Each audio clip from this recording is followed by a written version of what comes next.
A gente vai começar falando da estrutura do DNA, tá bom? Mas a gente não vai falar só especificamente como é o DNA, enfim. A gente vai partir da descoberta do DNA como material genético. E aí sim, a partir disso, né, é que foram feitas muitas pesquisas em relação a esse material genético e se chegou então no modelo teórico da estrutura do DNA, que é a dupla hélice. A dupla hélice todo mundo conhece, já é uma questão assim até popularizada, né? O DNA, ele é um material genético e ele tem a forma de uma dupla hélice. Mas aqui a gente vai trabalhar na descoberta, né, nos principais trabalhos que fizeram com que a gente chegasse até essa estrutura do DNA, tá bom?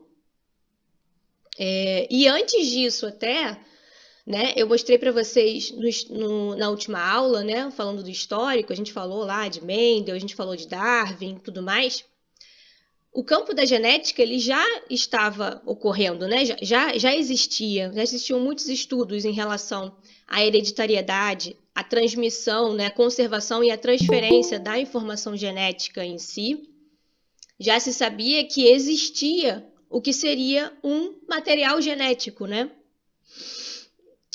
Mas depois disso, né, que eu mostrei para vocês, que a parte de genética molecular, ela veio depois, né, a partir de estudos bioquímicos e tudo mais, é que a gente chegou na genética molecular e entender molecularmente como que funcionava esse processo de transferência da informação genética, conservação e transferência, tá? Então, para a gente fazer, né, contar essa história, vamos ter que partir de algum ponto, tá? Porque também não dá para contar desde lá do início que a gente não conseguiria encaixar aqui na nossa disciplina. Mas então, de onde a gente vai partir? Nós vamos partir de alguns pressupostos, algumas questões que já eram estudadas na época e já se tinha conhecimento. A gente falou lá de Mendel, né? Que a transmissão, né, na hereditariedade, esse estudo completo da hereditariedade, chegando no que o Mendel postulou como fatores hereditários, né? Não se sabia ainda de genes naquela época, ele chamou assim, de fatores hereditários. Posteriormente, nos estudos mais posteriores, lá com Thomas Morgan, no neomendelismo, é que se deu esse nome de genes, que esses fatores hereditários seriam genes. E que esses genes eles são levados lá nos cromossomos, né, que eram observados lá em microscopia, nas células e tudo mais.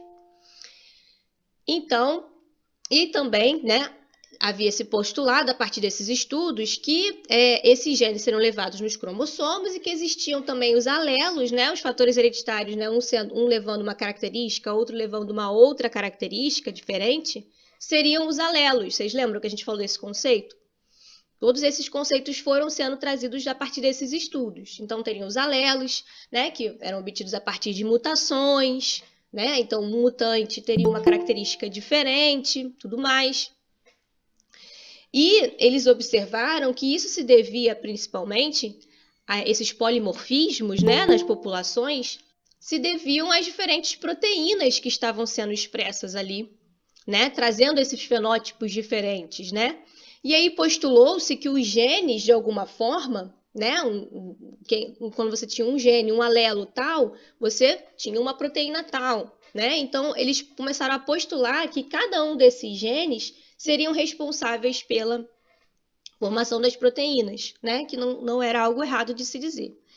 Então aí se postulou essa regra, né? Eu tenho algumas considerações, depois a gente vai ver melhor, né, sobre essa regra, mas a regra é de que um gene gerava uma proteína, tá? Então a gente vai partir disso para a gente contar a nossa história aqui, tá? Então vamos lá. Vamos partir desse experimento de Griffith, né, que demonstrou um fenômeno aí que ficou sendo chamado de transformação, e lá em 1928. Talvez vocês conheçam esse experimento, é algo que é falado normalmente no ensino médio, tá? Não vou me deter tanto a ele, mas a gente vai é importante que a gente entenda o experimento de Griffith. Por quê? Porque o experimento de Griffith ele foi um ensaio experimental que demonstrou, né, experimentalmente, a capacidade do material genético, né? O material genético ele leva a informação, ele realmente leva a informação. Tanto que ele foi capaz de transformar, né, de fazer esse fenômeno aí que passou a ser chamado de transformação, tá? Uma bactéria em outra. E aí, como é que foi feito? Como é que Griffith observou isso, tá? O Griffith, ele estudava duas linhagens da bactéria Streptococcus pneumoniae, que é vulgarmente chamada de pneumococo, tá? O pessoal chama muito de pneumococo. É a bactéria que dá ali a doença lá, a pneumonia, né? E ele tinha lá duas linhagens de bactérias diferentes dessa espécie. Uma delas era a linhagem que era virulenta e letal, tá? Ela apresentava um envoltório celular que dava um aspecto liso a ela. Então, quando ele observava essa bactéria lá nas plaquinhas, né, as colônias formadas por ela, tinham esse aspecto liso, por isso ele chamava de smooth, né, do inglês, e eles deram, então, essa letra, né, a letra S, né, de linhagem S, vem de smooth, de liso, por conta do aspecto que ela tinha. Quando ele botava a linhagem S em contato, né, com o camundongo, infectava o camundongo com essas bactérias, o camundongo morria, né? Causava doença lá e ele morria. Já ele tinha uma outra linhagem de bactéria do Streptococcus pneumoniae que não era virulenta e ela não tinha esse envoltório celular, tá? Aparentemente esse envoltório celular ele era importante para a infecção, para a virulência, né, dessa bactéria. E essa linhagem ela não tinha esse envoltório, por isso ela tinha um aspecto rugoso, né, roof, né, do inglês roof, e ele chamava de linhagem R, tá? Quando ele usava a linhagem R infectando o camundongo sobrevivia, ele não morria, tá? Então essa linhagem não era virulenta. O segundo ensaio que o Griffith fez foi o quê? Ele pegou a linhagem S, a linhagem virulenta, e aqueceu, ferveu essas bactérias, né? E depois, né, com essas bactérias fervidas, né, o que ele queria era realmente matar essas bactérias previamente e depois infectar o camundongo, para ver se somente o componente celular, os componentes celulares ali restantes, né, então resto de membrana, resto de proteína, resto de DNA, né, até, você teria ali aqueles componentes e ele infectou o camundongo só com os componentes celulares, a linhagem S morta, tá? E o camundongo não morreu, ele sobreviveu. Ou seja, apenas os componentes celulares não causavam essa doença, né? Você precisava da linhagem viva para causar aquela doença e para ser letal, tá? E foi isso que ele concluiu a partir desse ensaio. E aí ele fez um terceiro e último ensaio, né, que realmente trouxe a demonstração do fenômeno da transformação, que foi misturar esses restos celulares, esses componentes celulares, né, restantes da linhagem S morta, tá? Então, foi morta previamente pelo calor, e ele misturou esses restos celulares com a linhagem R viva, né? A linhagem não virulenta, mas células vivas dela, para verificar se aqueles componentes da linhagem S virulenta seriam capazes de ser absorvidos aí por essa linhagem viva R que não era virulenta. E ele foi e fez isso, infectou o camundongo com essa mistura, tá? E aconteceu, o camundongo morreu. E ele fez lá o isolamento, né? A partir do camundongo lá, ele fez um isolamento para verificar que células estariam ali, que bactérias estariam ali que infectaram esse camundongo e trouxe a morte dele. E o que ele observou na plaquinha dele lá, quando ele cresceu, quando ele isolou, foram células vivas da linhagem S, tá? Da linhagem virulenta. Ele não observou as bactérias da linhagem rugosa, mas sim da linhagem lisa, da linhagem S. Então, como pode ser isso, né? O que aconteceu? Ocorreu esse fenômeno que a gente chama de transformação. O que ocorreu foram que alguns dos componentes celulares da linhagem virulenta foram capazes de transformar a linhagem não virulenta em linhagem virulenta. Que componentes celulares seriam esses? Né? Seria o material genético, porque ele é que traz a informação genética para a virulência, nesse caso aqui, né, para essa característica que a gente está observando, e essa bactéria ela teve a capacidade de absorver esse material genético e então isso transformou, né, ela passou a obter aquela informação genética para o envoltório celular, que a gente mostrou lá, que faz o aspecto liso. Para esse envoltório celular, ela passou a ter esse envoltório celular, a expressar, né, a ter um fenótipo com esse envoltório celular e ser capaz, então, de causar a virulência, a morte do camundongo, tá? Então, aqui, o experimento do Griffith foi muito importante, foi para entender que o material genético está ali presente nos componentes celulares, carregando a informação genética, e ele ainda pode ser transferido, né? No caso aqui, para essas bactérias, não vão ser todos os micro-organismos que são capazes de incorporar material genético, né? Como bactérias. Bactérias têm essa capacidade mesmo, são mais de um mecanismo pelo qual elas conseguem fazer essa transferência gênica, tá? E um deles é a transformação. E em seguida, alguns anos depois, ali em 1944, é que Avery e colaboradores, né, estudando, então, o Griffith fez aquele ensaio, demonstrou que o material genético estava aí presente no extrato da linhagem S morta e que isso transformou a linhagem R. Mas, se a gente estudar esse extrato celular, a gente vai observar que nesse extrato celular você tem diversas moléculas diferentes. Você tem polissacarídeos, lipídios, RNA, DNA, proteína. E naquele momento, até então, eles não sabiam quais desses componentes seria o material genético. E a partir desse ensaio, em 1944, é que se confirmou que o ácido desoxirribonucleico, ou DNA, né? DNA é uma sigla para ácido desoxirribonucleico, isso vocês devem lembrar.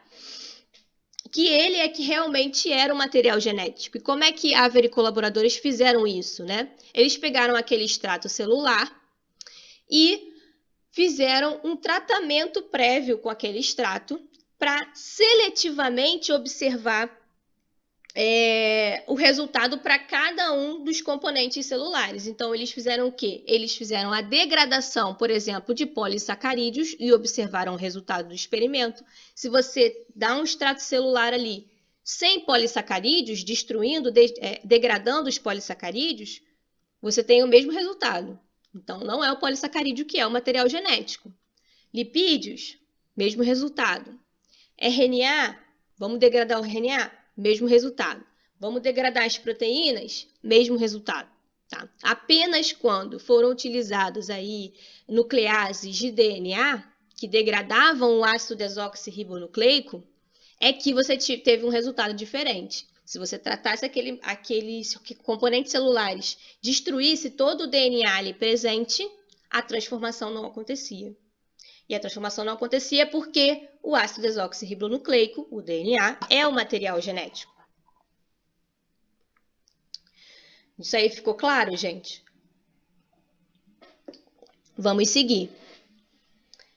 Então, agora que a gente sabe, né, que o material genético ele é o ácido desoxirribonucleico. Ok, mas a estrutura ainda não havia sido desvendada, né? Descoberta ainda, não tinha se chegado ainda nessa estrutura de como seria essa molécula.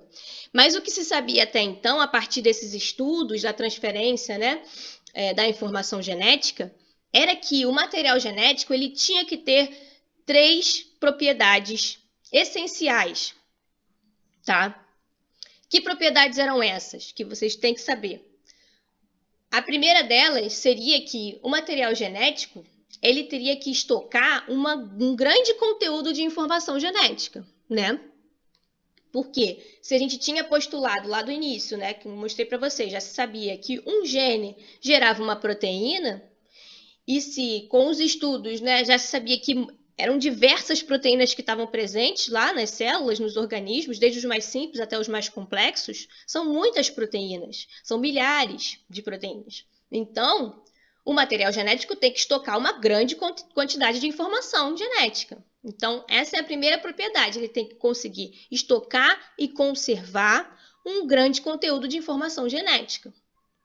A segunda propriedade seria a capacidade de se replicar. O material genético ele tem que ter alguma forma, algum processo em que você tenha a possibilidade de replicar aquela informação genética de forma fiel, porque o que eles observavam é que quando você tinha lá a divisão celular, você tinha uma célula e duplicavam-se os cromossomos, né? Isso era observado até em microscopia, né? Os cromossomos estavam duplicados e depois eles se dividiam em duas células, metade dos cromossomos ia para um lado e metade dos cromossomos ia para o outro. E as células filhas eram idênticas à célula mãe. Então, aquela informação genética ela conseguiu ser replicada e transferida de forma fiel da célula mãe para as células filha. Então, tem que ter alguma forma dessa replicação ocorrer de forma fiel. Então, essa é uma exigência para o material genético. E a terceira propriedade seria, embora seja assim fiel, né, a replicação tem que ser fiel e você tem que conseguir, né, transferir aquela informação genética, tem que ser estável, mas tem que permitir também uma mutação vez ou outra, tá? E isso já se observava, mutantes, né? Já se observava que o polimorfismo, que é os alelos diferenciados na população, eles eram com base em mutações. Isso já havia sido estudado. Então, o material genético, além de ter que ser estável, mas ele tinha que também ter a capacidade de mutar em uma baixa frequência, para que esses alelos fossem surgindo. E aí lembra aí, né, do trabalho lá de Darwin, né, que ele já observava, ele se baseava nisso, que você tinha mutações ali na população que ocorriam, e aí você tinha a seleção natural que selecionava as melhores características e tudo mais. Isso com base no fato de que aquele material genético também era capaz de mutar em uma baixa frequência. Então, entendam essas três propriedades, né? Entendam bem o que elas representam e vejam elas como requisitos para essa molécula que a gente vai desvendar a estrutura, tá? E para desvendar a estrutura do DNA, a gente vai trabalhar aí com 3 chaves, tá? E aí eu botei aqui, né, um baúzinho, lá dentro do baú a gente tem a estrutura do DNA. Vamos ter que usar 3 chaves para abrir esse baú, tá? Porque vocês têm que saber esses 3 principais estudos que levaram aos cientistas, né, mais responsáveis pela determinação da estrutura do DNA, que foram Watson e Crick, a chegarem naquele modelo teórico que eles propuseram, que é aceito até hoje, tá? Então, embora eles tivessem se baseado, né, em todos os estudos que tinham até aquele momento, mas 3 são os principais, que é o que a gente vai abordar aqui, tá? O primeiro deles, né, ou seja, a nossa primeira chave, seria a composição básica da molécula de DNA. Então, o material genético é DNA, isso aí foi feito lá em estudos de Griffith e Avery, tá? DNA é o ácido desoxirribonucleico. Mas, quimicamente, qual é a composição desse ácido desoxirribonucleico? Isso a gente precisa saber e entender direitinho, tá? Não sei se vocês devem lembrar, os desoxirribonucleotídeos, eles têm 3 grupamentos, né, importantes na sua estrutura, na sua composição. O primeiro deles é o açúcar de desoxirribose, né? Por isso que é chamado de desoxirribonucleotídeo. Por quê? Porque a gente tem um açúcar aqui, demonstrado, no meu cursor vocês estão vendo, ele é uma desoxirribose, tá? Por que se chama desoxirribose? Porque ele é uma molécula, um açúcar de ribose, mas que apresenta no seu carbono 2' ligado a ele apenas um hidrogênio e não uma hidroxila, tá? Então, uma ribose teria aqui no carbono 2' uma hidroxila, tá? Mas quando a gente tem desoxirribose, é porque a gente tem um oxigênio a menos, vem de desoxi mesmo, é uma molécula de oxigênio a menos no carbono 2', tá? Então, se vocês lembrarem lá dos açúcares, eles são colocados, né? Os carbonos são numerados, nesse caso aqui, né, desoxirribose, é um açúcar de 5 carbonos, é uma pentose, e você tem ali o carbono 1', 2', 3', 4' e 5', tá? E isso é importante pra gente. Por quê? No carbono 2', como eu falei, vai estar somente um hidrogênio e não uma hidroxila, como na ribose.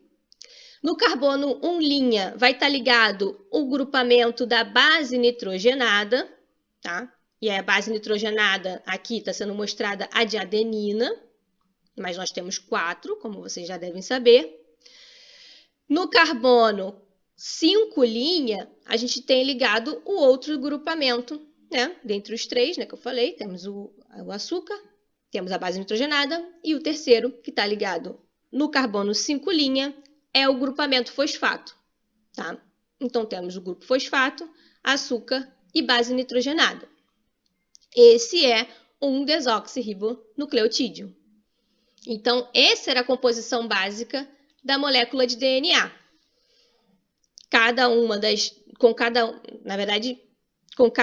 das 4 bases nitrogenadas que a gente conhece, né? A adenina, a gente teria, então, esses 4 desoxirribonucleotídeos, com adenina, guanina, citosina e timina. Nós teríamos aí a composição básica da molécula de DNA, tá?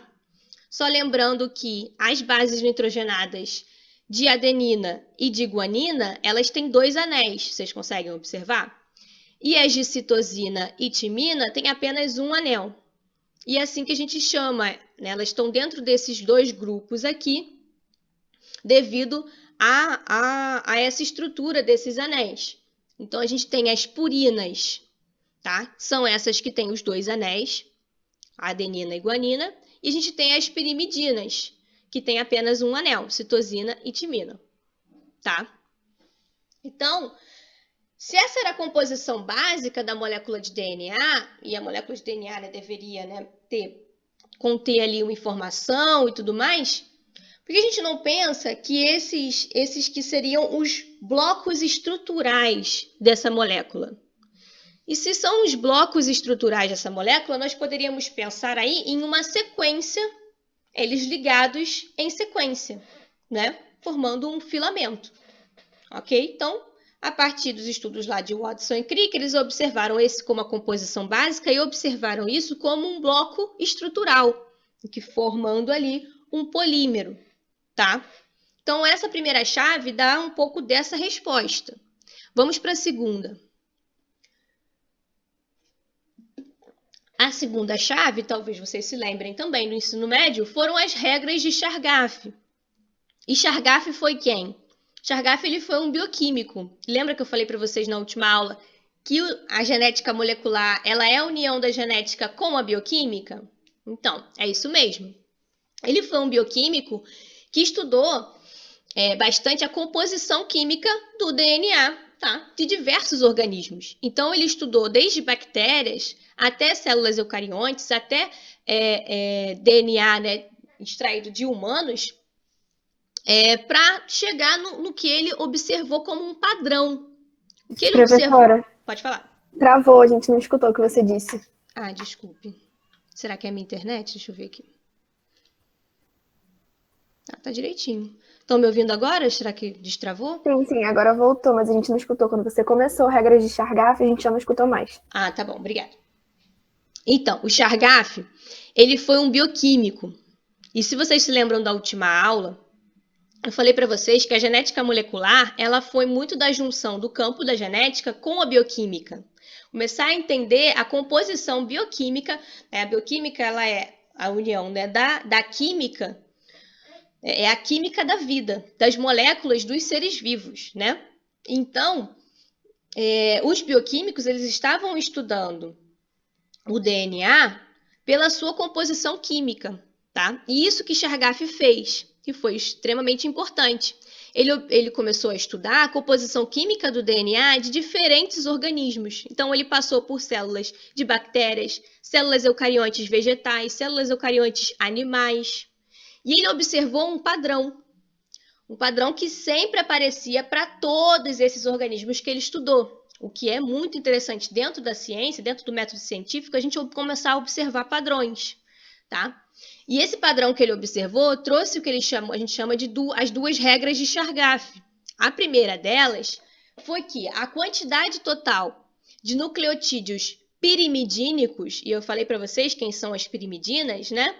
São timina e citosina, tá? E ele verificou que essa quantidade dos pirimidínicos era sempre igual à quantidade total de nucleotídeos purínicos, de adenina e guanina, tá?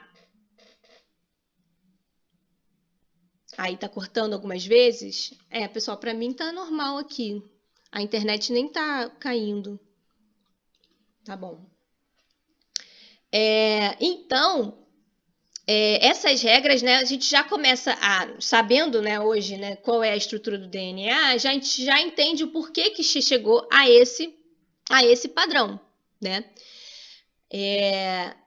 E também observando a quantidade de timina e adenina, ele verificou também que a quantidade de timina era sempre igual à de adenina e que a quantidade de citosina era sempre igual à quantidade de guanina, tá?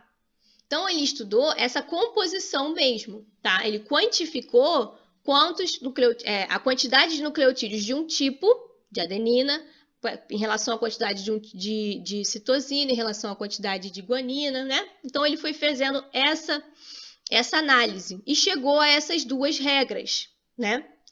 Então, com essas regras, a gente consegue observar se a gente teria, né, a partir da primeira chave, uma sequência dos nucleotídeos, tem que ocorrer um tipo de padrão nessas sequências, tá?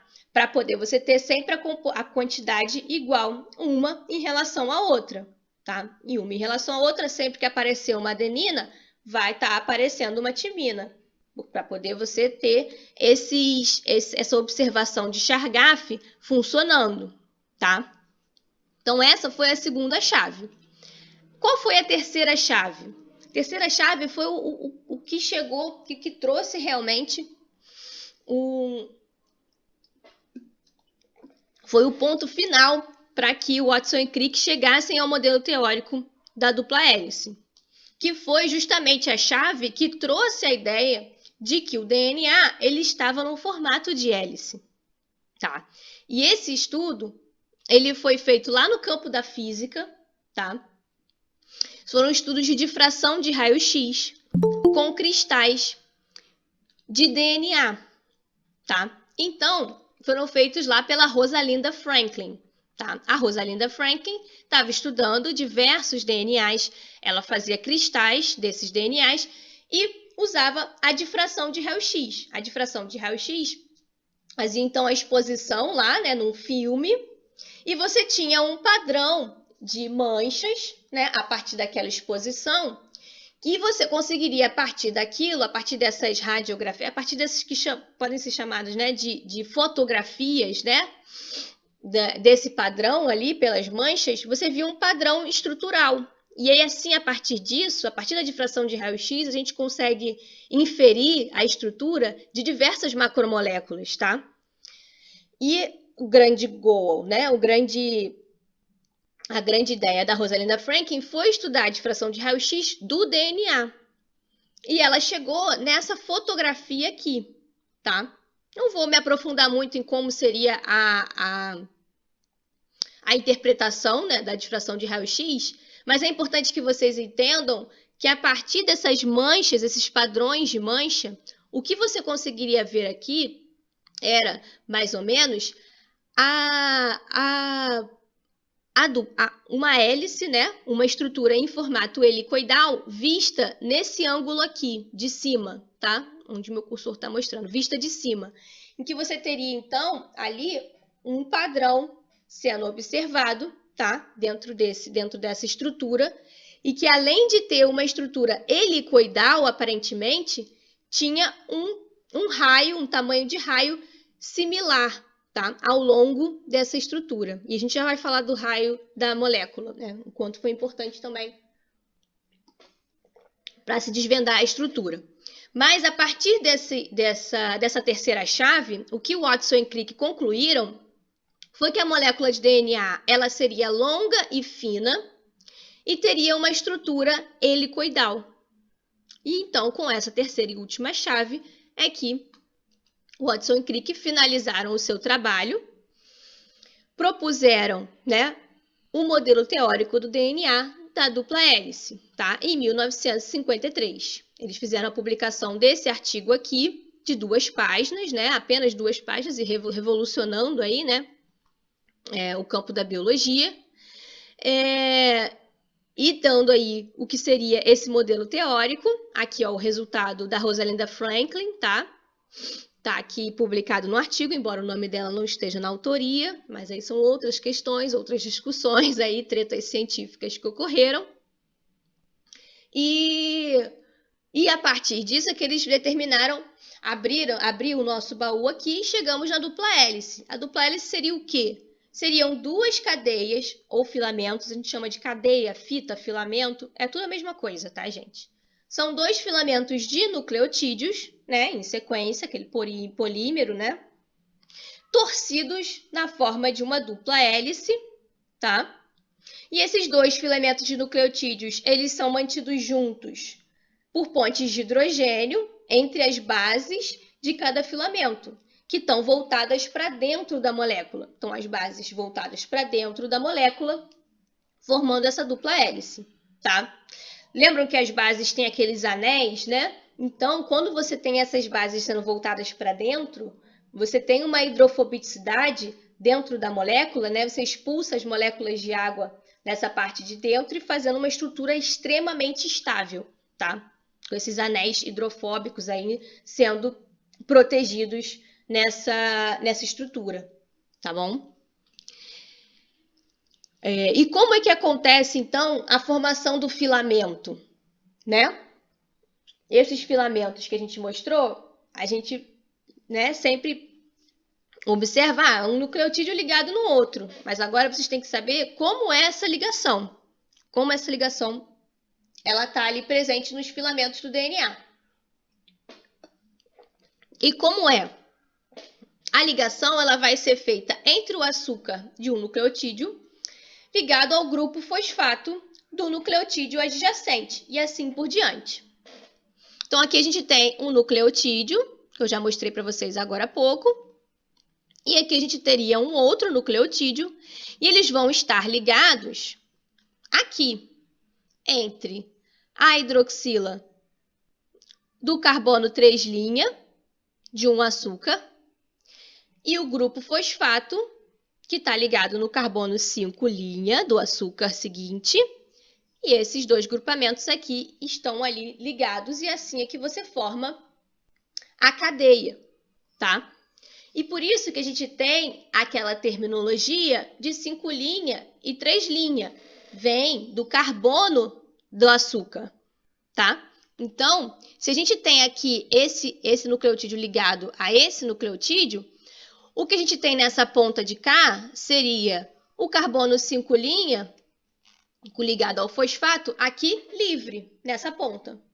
E na outra ponta, o que a gente tem é o carbono 3' OH livre, nessa ponta de cá, tá? E é assim que a gente tem a polaridade do filamento, tá? Então, cada filamento, ele vai apresentar uma polaridade ou um sentido, do 5' para o 3', tá? Então, nesse caso aqui, que eu mostrei para vocês, esse filamento, ele tem uma polaridade do 5' para o 3' nessa direção aqui, 5' para 3'. Quando a gente tem 2 filamentos, né, que eu estou mostrando um filamento só para vocês compreenderem isso sozinho. Mas o DNA, ele é uma dupla hélice, né? Eles são 2 cadeias de filamentos. Então, quando a gente tem 2 filamentos, o que a gente vai observar aqui? Olha, temos aqui as ligações fosfodiéster entre cada um dos nucleotídeos, tá? Ligações fosfodiéster, então a gente vê que o arcabouço, né, desses filamentos, ele é de açúcar fosfato, tá? E aí para dentro ficam as bases nitrogenadas. E a gente tem lá a tal da polaridade que eu mostrei para vocês, tá?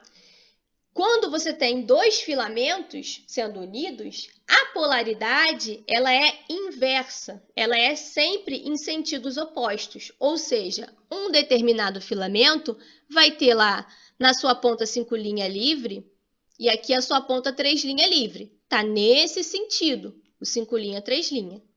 O outro filamento, ele vai estar no sentido oposto, do 5' para o 3', tá? Então, aqui é que a gente tem a chamada polaridade inversa, tá? Em relação a esses dois filamentos.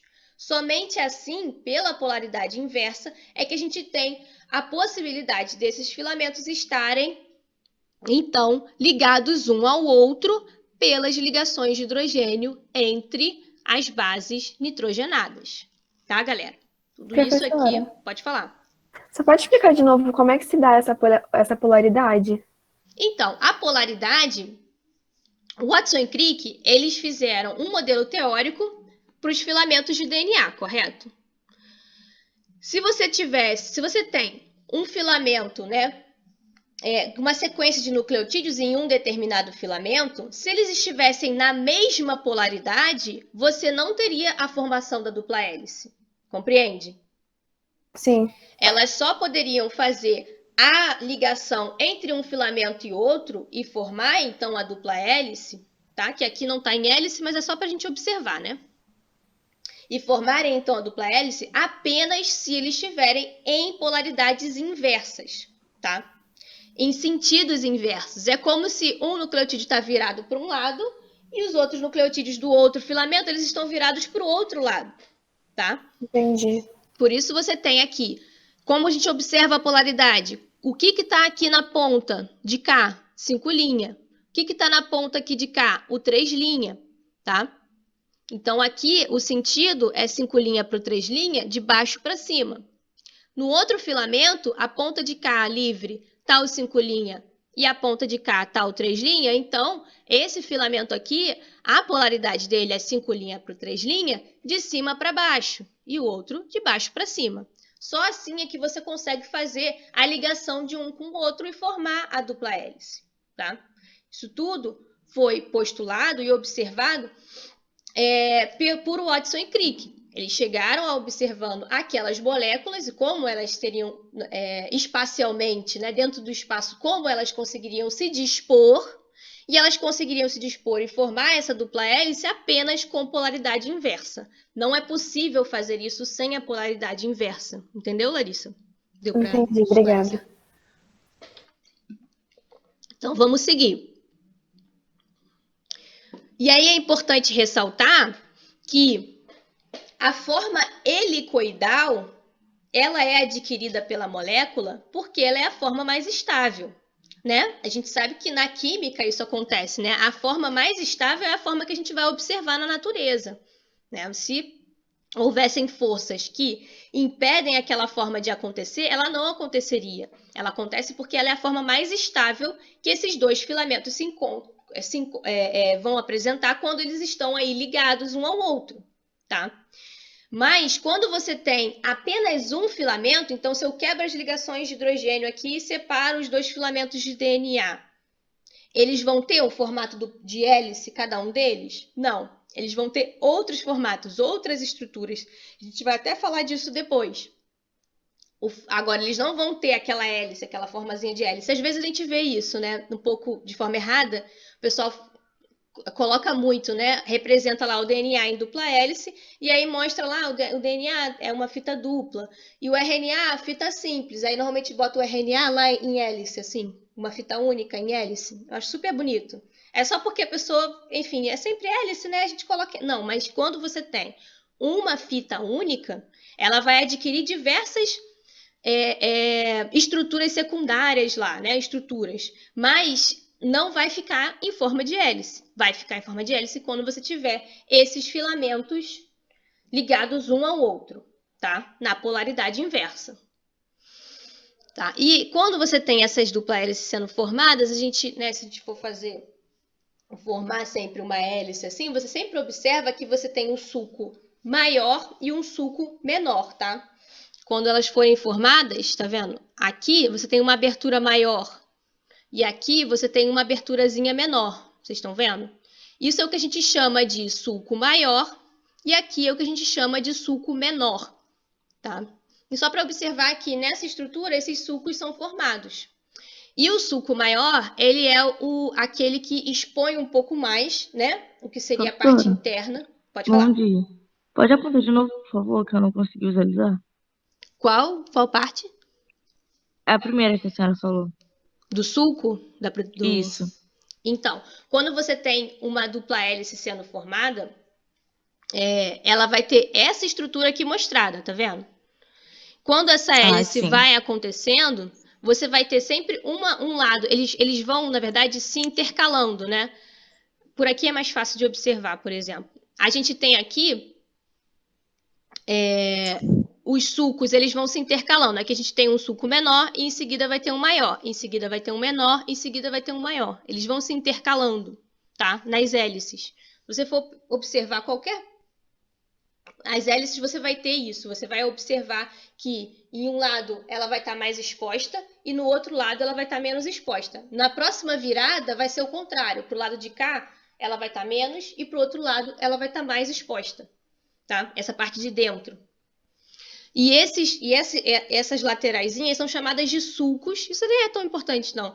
Mas essas lateraisinhas são chamadas de sulcos. Mas o importante de vocês saberem é que os sulcos maiores, em que está um pouco mais exposta ali, né, a parte de dentro do DNA, são as regiões em que as proteínas de associação ao DNA elas vão se ligar, tá? Porque são as regiões que você tem as bases nitrogenadas um pouco mais expostas. E justamente assim, as proteínas que se ligam a DNA, elas reconhecem os seus sítios de ligação a partir desses sulcos maiores, tá? Só para vocês saberem isso. Vamos lá, seguindo. A difração de raio-x também foi muito importante para compreender, relacionar isso com as regras de Chargaff a partir da medição do raio da hélice. Então, eu mostrei para vocês que aquela fotografia do DNA também permitia não só observar que era uma estrutura helicoidal, como também permitia medir o raio, tá? Né? O raio, o tamanho da espessura dessa hélice, tá? E isso era muito importante para as determinações do modelo estrutural. E a partir das regras de Chargaff e a medição desse raio é que se observou e confirmou que as purinas elas sempre pareavam com pirimidinas, né? Por quê? A gente tem aqui, ó, por exemplo, uma pirimidina pareando com uma pirimidina, elas teriam essa distância entre uma e outra. Mas isso não se equivaliam ao raio que era observado lá na difração de raio-x. Quando você tinha duas purinas por outro lado, elas tinham já um tamanho muito espesso, a maior do que o que determinava o raio. E quando você tinha uma purina pareando com uma pirimidina, dois anéis pareando com um anel, você tinha então o tamanho certinho do raio que foi observado lá na difração de raio-x. O que isso significa, gente? Que um modelo teórico está sendo corroborado por um dado experimental. Tá? E isso é muito importante para que a gente consiga aceitar o modelo teórico, porque o modelo teórico ele existe e é importante de existir. Por quê? Porque a gente não consegue observar a molécula de DNA. Não existe um microscópio que aproxime o suficiente para a gente conseguir observar essas imagens aqui tão bonitas. Tá? Isso são imagens feitas a partir do modelo teórico, tá? Mas corroborado pelos dados experimentais. E assim que a gente chega, né, também pelas regras de Chargaff e pela medição do raio, que as adeninas vão sempre parear com timinas por duas ligações de hidrogênio. Então, Watson e Crick observaram lá, não, então a adenina teria que parear só com timina. E ao colocar as duas, né, em posições lá dentro da estrutura da molécula, eles observaram que tinha a possibilidade de se apresentar ali duas ligações de hidrogênio entre a adenina e a timina. E as guaninas sempre pareariam com as citosinas. E já essas duas, quando colocadas ali, são 3 ligações de hidrogênio que estariam presentes, tá? No modelo teórico, que a gente observaria seriam 3 ligações de hidrogênio, ao invés de 2. E por isso a ligação guanina-citosina ela é mais forte do que a de adenina com timina. E aí vem mais uns ensaios experimentais que corroboram para isso, porque quando você tem sequências que são mais ricas em CG do que em AT, são sequências mais difíceis de romper as ligações de hidrogênio. Então, aí, mais uma vez, dados experimentais corroborando para um modelo teórico. Agora que a gente chegou na estrutura do DNA e conversamos sobre ela e tudo mais, vamos voltar naquelas propriedades? E aqueles requisitos, eles estão preenchidos pela dupla hélice de DNA? Será? Vamos lembrar. O primeiro deles era estocar a informação genética. Como é que o DNA, como é que essa dupla hélice de DNA estocaria a informação genética? A partir da sequência de nucleotídeos, tá? Que é determinada de alguma forma, ela determina de alguma forma a sequência de aminoácidos das proteínas. Então, aquela questão, um gene, uma proteína, viria a partir de sequência de nucleotídeos, gerando sequência de aminoácidos das proteínas, tá? E isso tudo tá ali no artigo, aquele que a gente está falando tudo aqui, tá ali no artigo da publicação de Watson e Crick. E eles discutiram em relação a isso, em relação às propriedades que o material genético deveria ter e como que esse modelo que eles observaram, que eles criaram, tinham os requisitos necessários para esse material genético, tá, pessoal? A segunda propriedade, replicar-se. Como que eles se replicariam? Watson e Crick responderam que esse pareamento específico que a gente acabou de ver, o pareamento AT e CG, especificamente ocorrendo dessa forma, como uma regra, né, faz com que possa existir um mecanismo de cópia dessa informação.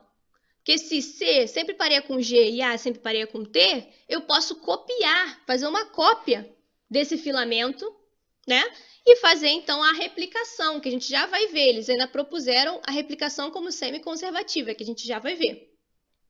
Então, você tem a possibilidade de fazer uma cópia fiel por conta do pareamento AT-CG, tá? E a propriedade de mutar, né? Pô, mas a gente falou de tudo isso, tem que estocar, tem que se replicar, mas tem que ter a capacidade de mutar uma vez ou outra, né? Em uma frequência baixa ali, ocorreu uma mutação. Como que ocorreria uma mutação nessa estrutura aí do DNA de dupla hélice? Ocorreria a partir da substituição de um tipo de base por outra, né? Então, a gente teria uma base ou mais, né? Uma ou mais bases sendo substituídas por outra, ocasionaria na mutação, que gera os alelos, que gera o polimorfismo dentro das populações, né? Que chegam aí nos processos evolutivos.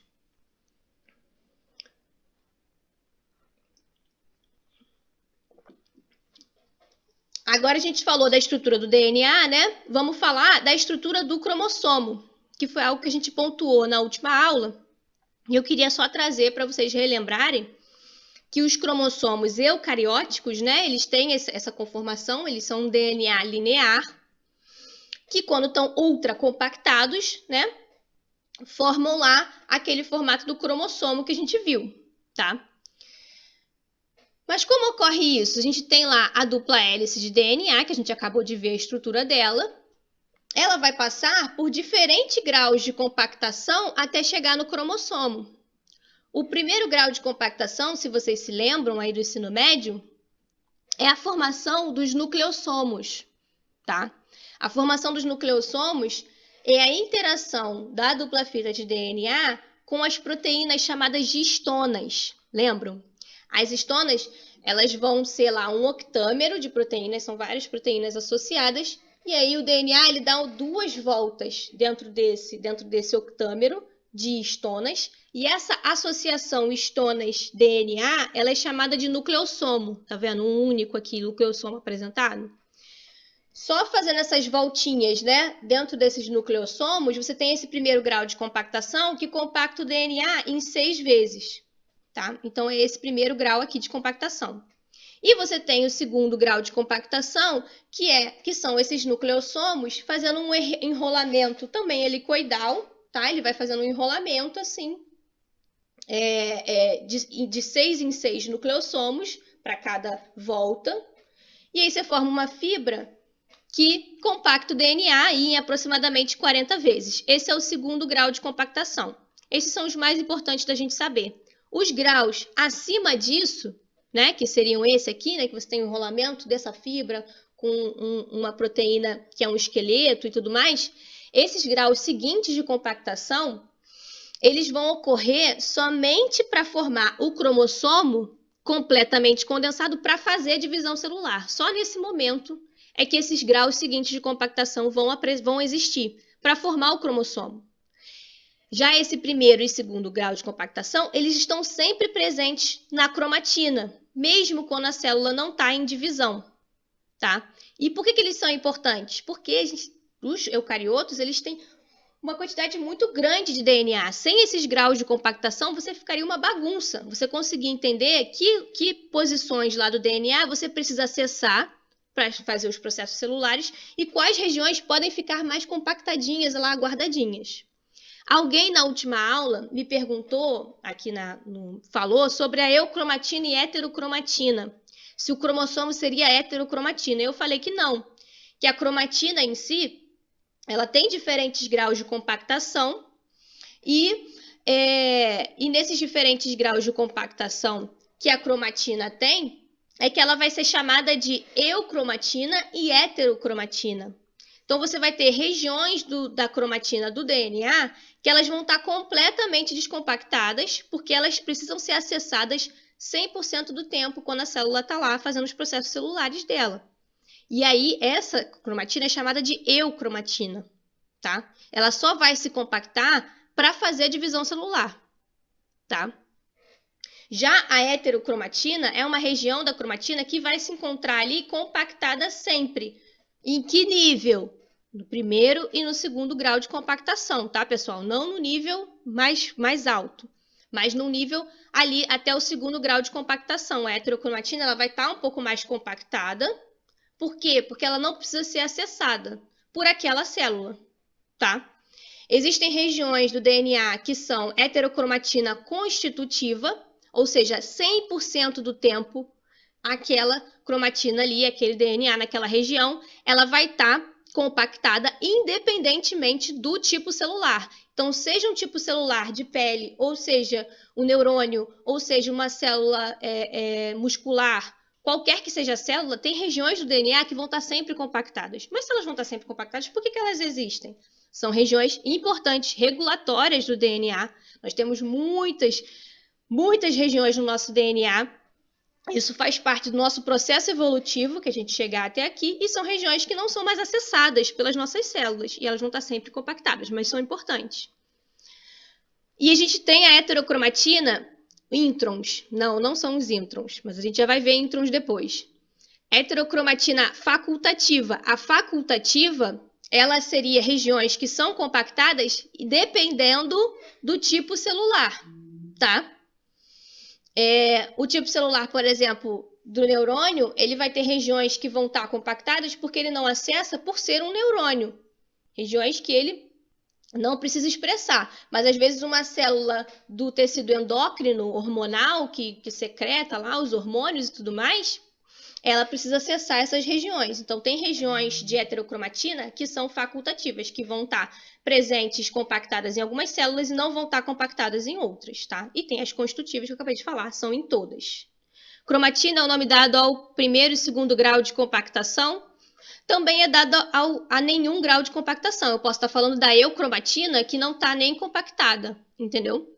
Mas a gente chama de cromatina quando o DNA não está em formato de cromossomo. E aí ele vai ter tanto a parte não compactada quanto a parte compactada. Deu para entender, Gabriel? Pessoal, a nossa vai cair, tá? Aqui. Então, entrem nesse link que eu coloquei agora no chat, que é o mesmo que eu passei para vocês mais cedo. Já cliquem aqui, que assim que cair aqui eu vou abrir lá, tá bom? Tá aqui no chat, tá? O link, para quem quiser, é mais simples. Bom, a gente terminou então a parte de estrutura. Agora a gente vai falar da replicação do DNA. A gente vai falar da replicação do DNA e os estudos, né, da genética molecular como um todo, eles partiram muito dos estudos em procariotos, tá, pessoal? Por quê? Os procariotos são as bactérias e tal, são células mais simples, né? Vocês já sabem disso. E por serem células mais simples, eles têm um DNA, né, um cromossomo muito menor, com menos genes, né? Não tem introns. Uma Iris botou aqui se seriam os introns. Não, os introns não são essa parte em relação à compactação ou não compactação. Depois a gente vai ver sobre eles. Mas em procariotos ela é muito mais simples. E por isso que os estudos começaram a partir dos eucariotos, tá? Desculpa, dos eucariotos não, dos procariotos, tá? Então a gente vai ver a parte da replicação do DNA em procariotos e no final a gente vai ver algumas diferenças que estão ali presentes nos eucariotos, tá? Dessa forma é a forma mais fácil de a gente conseguir chegar lá e porque a replicação é um processo que é conservado, né? Desde os procariotos até os eucariotos. E por isso que dá pra gente fazer esse paralelo, tá? Tá, então vamos para a replicação. Vamos falar primeiro do modelo de replicação, tá? Lá, Watson e Crick, quando fizeram, né, a proposta lá da estrutura do DNA, eles também propuseram que a molécula de DNA, naquele formato de dupla hélice, ela conseguiria, né, se replicar, né? É um dos requisitos, como a gente falou. E que essa molécula se replicaria em um modelo semiconservativo, tá? Que modelo é esse que eles explicaram lá, justificaram lá no artigo deles? Eles falaram que a dupla hélice, ela seria aberta como um zíper, sabe? Ela abriria, aqui como está sendo mostrado, né? Você tem a dupla, os dois filamentos, eles seriam abertos como um zíper, você abriria. E aí, quando você abre, você teria a exposição das sequências de nucleotídeos, né? Das bases nitrogenadas ali. Elas estariam expostas em filamentos únicos. E a partir da exposição daqueles filamentos, você teria como realizar a cópia, né? Sintetizar um novo filamento pareando igual, a partir do pareamento específico AT e CG, tá? Usando nucleotídeos livres, né? Então, você teria aqui os nucleotídeos livres, ó, pareando e formando novos filamentos, tá? Cada um dos filamentos parentais, tá? Formaria estaria pareando, né? Seria complementar a um filamento que estaria sendo sintetizado. E no final a gente teria as células-filha, cada uma delas com uma molécula de DNA, em que um dos filamentos seria parental e o outro filamento seria recém-sintetizado. Tá legal, pessoal? Aqui, então, o azul escuro é o filamento parental, o azul claro é o filamento recém-sintetizado. Por isso seria semiconservativo, você conserva na sua célula-filha um dos filamentos parentais e o outro seria novo, seria recém-sintetizado. Professora, pode falar. A replicação do DNA, ela acontece na interface? Na intérfase. Interfase, isso. Isso, ela ocorre na intérfase. Dentro da intérfase, eu não vou me deter muito a ciclo celular, tá, pessoal? Porque senão vai ser muita coisa. Mas o ciclo celular, a gente tem a intérfase, você tem a fase S na intérfase. Né? Isso, e na fase S da intérfase, que é a fase de síntese, é o momento em que você tem a replicação acontecendo, tá? Então, o DNA tá lá em cromatina, né? E ele vai ter que se descompactar, isso a gente vai falar depois. Vai ter que ir se descompactando para poder gerar, né? Replicar, e depois da replicação, né? Já mais avançada ao final, aí você tem a compactação desse DNA para gerar os cromossomos, e aí você entra você sai da intérfase, né? E entra lá naquelas fases da mitose, né? Aí você entra em prófase, tudo aquilo. Tá, então o modelo seria semiconservativo. Vocês entenderam a ideia do semiconservativo? Então, uma fita parental e uma fita recém-sintetizada. Isso foi o que Watson e Crick propuseram, e de fato é assim que ocorre. É a forma menos dispendiosa para a célula de realizar uma duplicação. E mais interessante, porque você teria metade da molécula recém-sintetizada, novinha, e uma molécula já mais antiga, tá? Do que repassar uma molécula completamente antiga para uma célula filha, tá? Mas existiam outras duas possibilidades, tá? Se a gente for pensar, existia a forma de você ter uma replicação conservativa, em que a célula-mãe ela faria uma cópia desse DNA, uma molécula completamente nova, aqui em amarelo, recém-sintetizada, e passaria isso para uma das células-filha, e para outra célula-filha, você passaria uma molécula completamente conservada, idêntica exatamente a mesma molécula parental. E você teria a possibilidade da replicação dispersiva. Essa daí, Deus me livre. Imagina como seria a replicação nesse modelo. Você teria regiões, partes da molécula de DNA sendo parentais e parte da molécula de DNA sendo recém-sintetizada. Então, você dispersaria, né, a molécula parental, gerando ali um híbrido, né? A molécula seria em partes dupla hélice recém-sintetizada e em partes dupla hélice parental. Tá? E aí você tem os ensaios experimentais que corroboraram, novamente, mais uma vez, ensaios experimentais corroborando para o modelo teórico de Watson e Crick, e nesse caso aí o modelo da replicação semiconservativa. E foi um experimento feito por Messelson e Stahl, que fizeram um estudo marcando isotopicamente o DNA. Tá? Então, a gente tem o isótopo radioativo do nitrogênio. Se vocês lembrarem, o nitrogênio ele tem uma massa de 14, tá? Na natureza. E você tem como ter o isótopo radioativo dele com uma massa mais pesada, de 15, N15. Tá? Então, o nitrogênio 15 é o nitrogênio mais pesado radioativo. O que esses cientistas fizeram? Eles fizeram um crescimento de bactérias por várias gerações em um meio que todo o nitrogênio daquele meio de cultivo está marcado com o nitrogênio 15. Tá? Então, o que aconteceu? Todos os componentes celulares daquelas bactérias, inclusive o DNA, ficou marcado com o nitrogênio 15. Então, são moléculas mais pesadas. Tá? Depois que eles pegaram essa bactéria aí que teria esse DNA mais pesado, N15, N15, tudo N15, eles fizeram um crescimento dessas bactérias por 2 gerações, tá? Ou seja, teve uma geração e depois outra geração em meio normal, no meio mais leve, tá?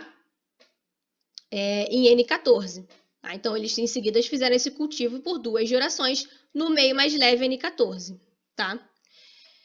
O que a gente esperaria observar para cada uma dessas gerações nos modelos possíveis aí de replicação? O primeiro deles seria que a gente teria, então, a molécula de DNA parental, que está pesada, tá? Mais pesada no N15, que é essa azulzinha aqui. Então, quando a gente observa num gradiente, lá no experimento feito por Messelson e Stahl, eles fizeram um gradiente. E nesse gradiente, o que é mais pesado fica mais no fundo, e o que é mais leve fica mais na superfície, tá? Então, o parental, ele teria o DNA mais pesado lá embaixo, porque tem nitrogênio 15, o isótopo radioativo. Então, ficava lá embaixo, o parental. Quando você tinha uma geração acontecendo no nitrogênio mais leve, o que aconteceria no modelo conservativo? No modelo conservativo, a primeira geração teria tanto células com o DNA completamente conservado da célula-mãe, então pesado, que estaria lá embaixo, e teríamos uma célula filha nova que teria nitrogênio 14 apenas no DNA e seria lá leve, estaria lá mais na superfície, tá? Esse seria o resultado da primeira geração. Ao longo das gerações, cada vez menos você observaria nitrogênio completamente N15 e cada vez mais você observaria células filha com o nitrogênio mais leve, correto? Beleza. E como seria o modelo dispersivo? Já seria um pouco diferente. Você teria o nitrogênio pesado lá embaixo, na parental. Depois de uma geração, você teria um DNA híbrido. Um DNA híbrido, metade dele seria N14 e metade dele seria N15, correto? Mas no dispersivo, isso seria ao longo da molécula, né? Então, a gente teria aqui nem totalmente leve, nem totalmente pesado. A gente teria um híbrido nessa primeira geração. E ao longo da segunda geração, o que acontece? Você teria mais nitrogênio leve nesse DNA. Mas como ele é dispersivo, ele ainda manteria partes com o nitrogênio 15. Tá? Então, teriam só mais pedaços com nitrogênio 14, mas teriam pedaços ainda nitrogênio 15 em todas as células filha, no modelo dispersivo. Então, o que aconteceria é que esse híbrido seria um pouquinho mais leve do que nessa geração, seria um pouquinho mais leve do que a geração 1, tá? E aí ele subiria mais um pouquinho, ficando um pouco mais na superfície. E isso iria acontecendo ao longo das gerações. Qual foi o resultado que o Mendelssohn e o Storr realmente tiveram? Foi o resultado do modelo semiconservativo. E qual é o resultado do modelo semiconservativo? E como o resultado do modelo semiconservativo faz com que os outros modelos não sejam aceitos? A partir da observação da primeira geração, a gente teria o quê? A gente tem um filamento pesado, e como você vai sintetizar um novo filamento, né? Você vai manter um filamento pesado para cada uma das duas células filhas e vai também junto um filamento leve, tá? Então, essas células filhas, elas vão ter um filamento de cada tipo. Também vão ser, então, um DNA híbrido, N14, N15. Então, com esse resultado aqui da primeira geração, a gente já exclui qual deles? A gente já exclui o modelo conservativo, tá? Porque o modelo conservativo deveria ter esse resultado aqui, e não foi isso que eles observaram. Eles observaram um DNA híbrido. Mas aí, isso corrobora ainda com o modelo dispersivo, porque você teria o mesmo resultado na primeira geração do modelo dispersivo e do modelo semiconservativo. Mas a segunda geração já seria diferente, porque na segunda geração, no dispersivo, você teria um DNA um pouquinho mais leve, ainda híbrido, tá? Mas só um pouco mais leve. Na segunda geração do modelo semiconservativo, o que a gente teria? A gente teria células filha que essa célula aqui, essa aqui seria a parental agora. Ela vai doar para suas células filha um filamento ainda pesado, N15, e vai doar um filamento recém-sintetizado, N14, para outra. Tá? E aí as cópias vão ser todas leves, todas N14. Então, a gente vai ter um resultado em que uma das células filha, tá? Em toda essa segunda geração, metade vai ter o DNA híbrido ainda, e metade já vai ter o DNA completamente leve, N14, N14. Tá? E com esse DNA completamente leve, N14, N14, aparecendo aqui no nosso experimento, ele estaria bem mais leve, lá na superfície, tá? Com o tamanho correspondente a um DNA normal. E aí foi isso que o Mendelssohn e o Storr observaram. E então, assim, eles excluíram a possibilidade do modelo dispersivo e aceitaram experimentalmente esse modelo que foi proposto por Watson e Crick. Tá? Agora vamos para o processo de replicação. Tá, pessoal? Como que ocorre esse processo de replicação? Os cientistas lá, né, estavam estudando a genética molecular e queriam entender, a partir desse momento eles já tinham entendido qual era a estrutura do DNA, eles já tinham entendido que o processo era em modelo semiconservativo, mas eles ainda não tinham entendido o processo em si, como ele ocorreria. E para entender isso, eles basearam-se também nos estudos, inicialmente, como eu falei, nas bactérias, né? Nos procariontos. Os procariontes teriam um DNA mais simples, um DNA menor e tudo mais.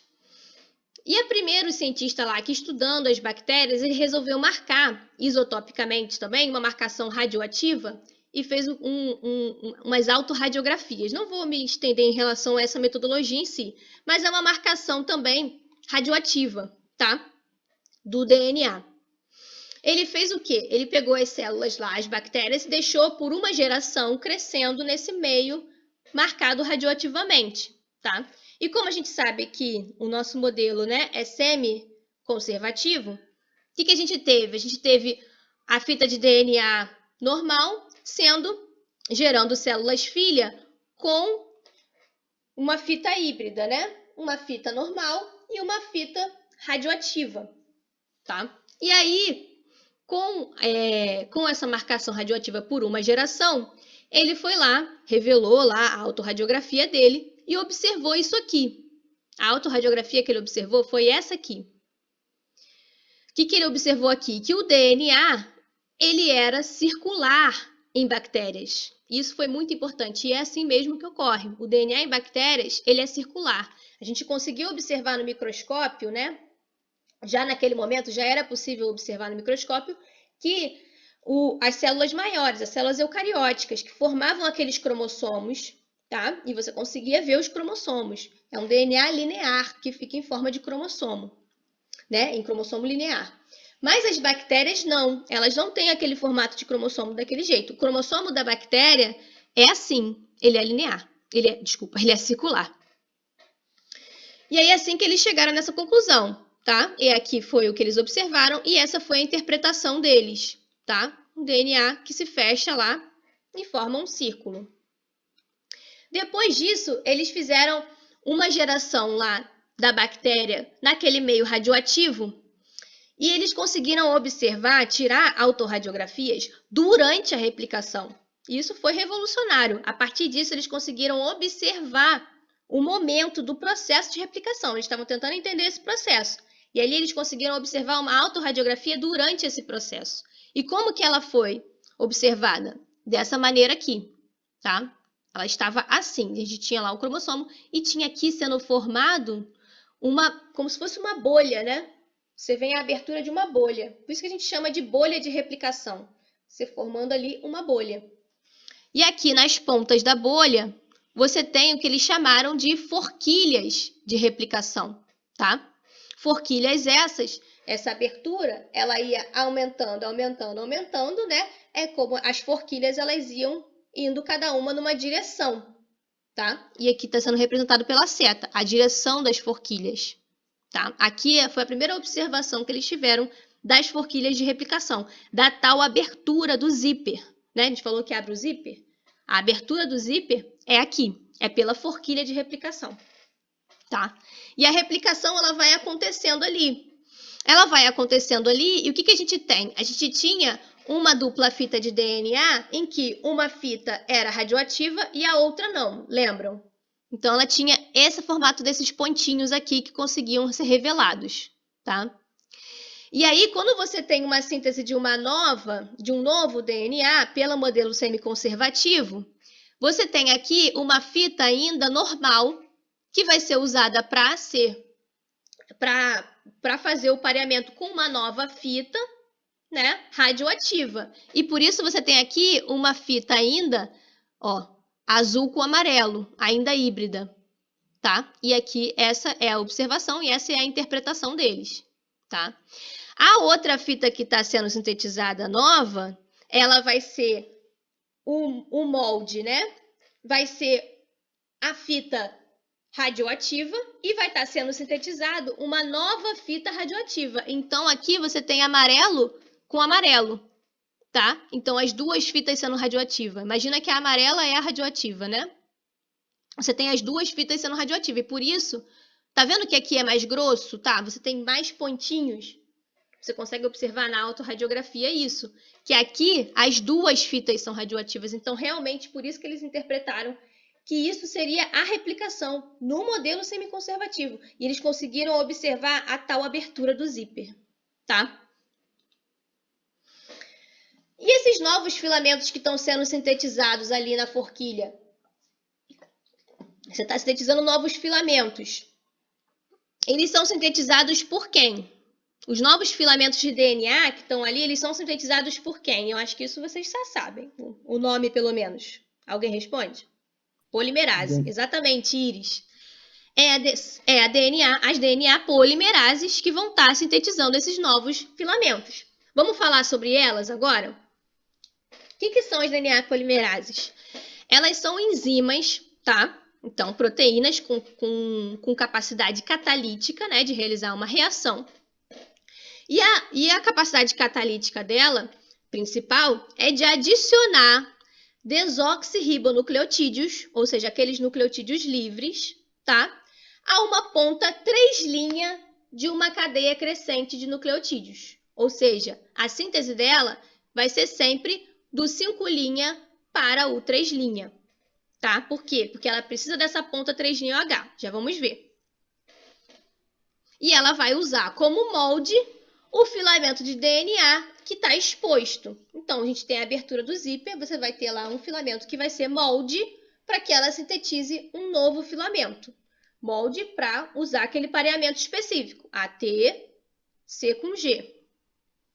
Quais são os substratos, né? Se a gente tem uma enzima, a gente tem substrato.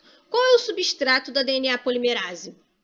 O substrato da DNA polimerase são os trifosfatos de desoxirribonucleotídeos, tá? Então, ela vai pegar os nucleotídeos livres, mas eles vão estar numa forma um pouco diferente do que os nucleotídeos que já estão lá na cadeia do DNA. Por quê? Porque eles vão ter 3 fosfatos, obrigatoriamente. Ela só vai usar nucleotídeos livres que tenham 3 fosfatos, e por isso são chamados de trifosfato de desoxirribonucleotídeos, tá? São os DATP, DGTP, DCTP e DTTP, tá? O A, T, o C e o G, né? Vai depender de qual base nitrogenada está presente, e ela vai usar para fazer o pareamento corretamente, de forma fiel, tá? E por que ela precisa desse trifosfato? Porque ela precisa de energia para catalisar essa ligação fosfodiéster. Ela é que faz a ligação fosfodiéster, mas para que essa ligação seja feita, você precisa de energia, tá? Para essa reação. E a energia que é usada para fazer essa ligação, ela vem da quebra do trifosfato, tá? Então, a gente tem aqui... Ih, ficou um pouquinho feio. A gente tem aqui uma fita, né, azulzinha aqui, que vai ser usada como molde, tá? E a amarela é a fita que está sendo sintetizada, tá? A polimerase, ela só vai agir sobre um 3' OH livre. Ela adiciona nucleotídeos em cadeias crescentes. O que isso quer dizer? Que ela precisa que a cadeia já esteja lá, só para ser amplificada. A atividade da DNA polimerase, ela está associada a uma amplificação da cadeia. Ela tem que partir de um iniciador, tá? Isso é necessário para que ela funcione, tá ok? Vamos entender um pouquinho melhor. A necessidade dela de ter uma cadeia já ali presente está associada ao fato de que ela precisa de um 3' OH livre na cadeia, para poder ela fazer a amplificação. Vamos observar aqui como que ela faz isso. Tá? Aqui a gente observou um modelo mais simples. A gente tem lá aqui ainda azul o molde, amarelo a cadeia que vai estar sendo sintetizada. Tá? E aí lá a gente tinha aqui nessa cadeia, na ponta, um nucleotídeo lá de guanina, pareando com a citosina, com a molde, tá? E ela vai deixar aqui, essa cadeia, ela deixa um 3' OH livre. E aí a DNA polimerase consegue agir. Ela consegue pegar um triofosfato de desoxirribonucleotídeo livre. Ela vai pegar qualquer um? Não, ela vai pegar um que pareie com o molde. Então aqui no molde está guanina, ela vai pegar um triofosfato com citosina, de base nitrogenada. Então, ela pegou lá o substrato dela, é um trio fosfato, ou seja, lá no grupamento fosfato, ao invés de ter um, ela vai ter três. Três fosfatos ligados aqui. E a quebra desse fosfato, tá? Do mais interno desses fosfatos, vai liberar dois fosfatos, tá? Você vai ter a quebra dessa ligação aqui, e a quebra dessa ligação libera energia suficiente para ela fazer, então, a ligação do 3'OH com esse fosfato, tá? E aí aqui ela consegue, então, fazer a ligação fosfodiéster e começar a fazer. E ela vai seguir. Adicionou aqui, vai para o próximo. É uma timina, ela vai pegar um triofosfato de adenina, adenosina, e vai inserir, e vai chegar, e vai fazer isso subsequentemente, fazendo um processo de polimerização. A cadeia, o filamento de DNA, nada mais é do que um polímero de nucleotídeos. Então, ela faz essa polimerização a partir disso. É assim que ela funciona, a atividade dela, tá? Como o Professora? Pode falar. Desculpa. É porque eu fiquei um pouco confusa. No slide anterior, está dizendo que a polimerase ela começa na ponta 3'. Então, se ela começa na ponta 3', ela vai em direção a 5'? Por que a gente não fala que ela é 3', 5', mas sim 5', 3'? Porque... Não sei se eu consigo entender. Então, ela não vai do 3', 5', você tem que ver qual é a polaridade desse filamento daqui que ela está sintetizando. Qual é a polaridade desse filamento que ela está sintetizando? 5', 3'. 5', 3'. Ah, tá. Eu pensei que a gente tivesse se basear na polaridade da fita molde parental. É isso. Não. A síntese dela, ela ocorre do 5' para o 3', tá? Entendi. Tá bem, obrigada. Aqui também a gente consegue observar, ó, do 5' para o 3', tá? Agora a gente vai falar desses filamentos de DNA, né? A gente vai ter sempre, quando a gente vai fazer a DNA polimerase... Professora. Pode falar. Professora, tá me ouvindo? Pode falar, tô ouvindo. Perdão, eu queria falar do slide anterior de novo, desculpa. Pode falar. Se já tinha passado. Eu fiquei em dúvida, quando você falou do substrato usado, que é o trifosfato, a DNA polimerase, ela pega só a parte do fosfato ou a pentose, ela tira da onde? Ela tira do meio mesmo? É só o fosfato que ela pega? Não, lá no meio onde ela está, vão estar disponíveis o triofosfato de desoxirribonucleotídeo, que é essa molécula inteira aqui, tá vendo? Tem como você repetir que travou para mim?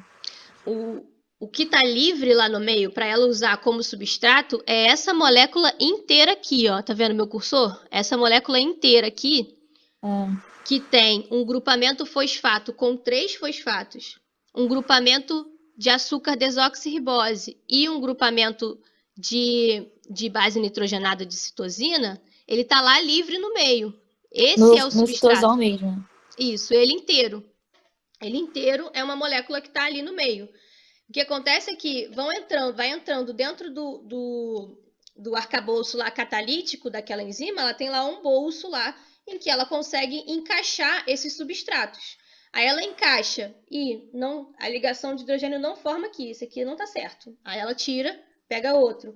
Esse aqui encaixa. Esse aqui é citosina para encaixar com a guanina. Encaixa, Entendi. Aí ela consegue fazer a ligação. Entendeu? Entendi. Obrigada. Tá? E ela só consegue fazer isso partindo de um iniciador. Agora vamos falar dos filamentos contínuo e descontínuo. Por quê? A DNA polimerase, eu acabei de falar para vocês que ela vai atuar no sentido da síntese 5' para o 3'. Mas também, uma outra coisa interessante de vocês saberem é que a gente tem lá os filamentos molde, tá? Esse DNA aqui ele vai ser replicado. Então, o que acontece é que a gente abre eles, né? Abriu, abertura do zíper, aqui é a forquilha de replicação. E o movimento da forquilha de replicação, né? Se eu abro aqui, eu estou abrindo daqui para cá. Então, o movimento da forquilha, ela vai aqui da direita para a esquerda, no caso, né? Ok. Aqui vai, então, a DNA polimerase para sintetizar os novos filamentos. E o que eu vou falar para vocês talvez bugue um pouco a cabeça de vocês, mas a gente já vai compreender. A DNA polimerase, ela vai atuar ao mesmo tempo nas duas fitas, tá? Ela vai seguir o movimento da forquilha. Uma parte do complexo dela vai estar lidando com a síntese de uma das fitas e o outro cerne vai estar lidando com a outra fita. Então, um vai estar lidando com uma fita, outro vai estar lidando com a outra, e ela vai estar se movimentando junto para esse movimento da forquilha, nessa direção aqui, da direita para a esquerda, tá? Mas, como eu acabei de falar para vocês, o sentido da síntese é sempre do 5' para o 3'. Isso quer dizer o quê? Quer dizer que uma das fitas, um dos filamentos molde, a gente vai ter a síntese ocorrendo no mesmo sentido do movimento da forquilha, né?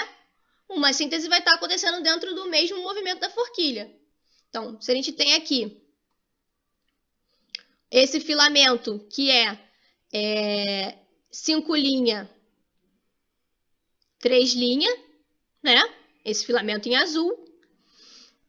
O sentido da síntese, ele vai ser do 5' para o 3', o amarelo, que está sendo sintetizado agora, né?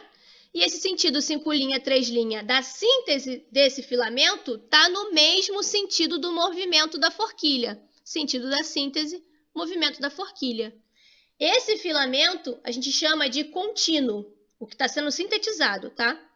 Ele é o filamento contínuo. Por quê? Porque ele vai ser sintetizado continuamente. Ele está seguindo o mesmo movimento da forquilha. Isso a gente consegue perceber, tá? O outro filamento, se a gente tem polaridade inversa, lembrem disso, o sentido da síntese ele vai estar oposto ao movimento da forquilha. Concordam? E se é a mesma DNA, também vai precisar de primer, já vamos ver. E se é a mesma DNA polimerase que vai estar aqui, fazendo a síntese dos dois nesse sentido, como é que ela vai ir para um sentido de cá, só que ela vai estar sintetizando para lá? Como que ela vai fazer isso?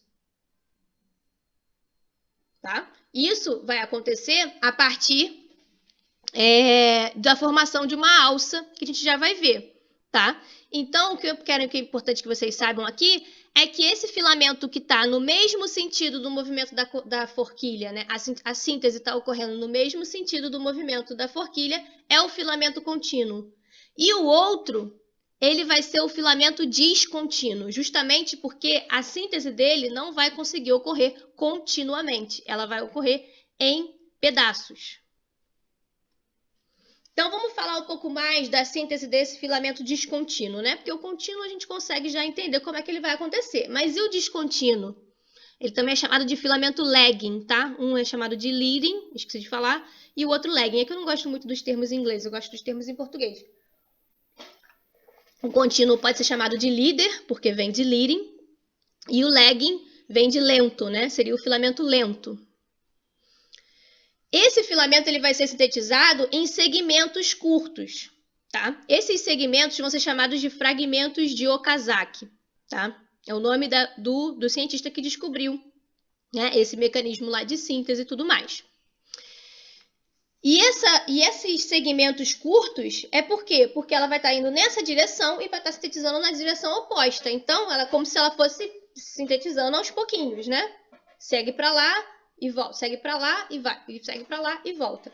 E essa questão da volta, ela vai ser feita por uma alça loop, tá? Então, você vai ter uma alça sendo formada no molde do filamento descontínuo, para poder justamente, com essa alta formada, a polimerase conseguir ir na direção de um lado e estar sintetizando para o outro sentido, tá? Aqui, só para vocês observarem, tem a forquilha de replicação, a direção é para cá, o filamento contínuo está na mesma direção, normal, vai vindo para cá. O filamento descontínuo vai ser sintetizado em pedaços, então, você vai ter um iniciador, como aí já me colocaram, um iniciador, a gente já falou que é necessário esse iniciador para a DNA polimerase.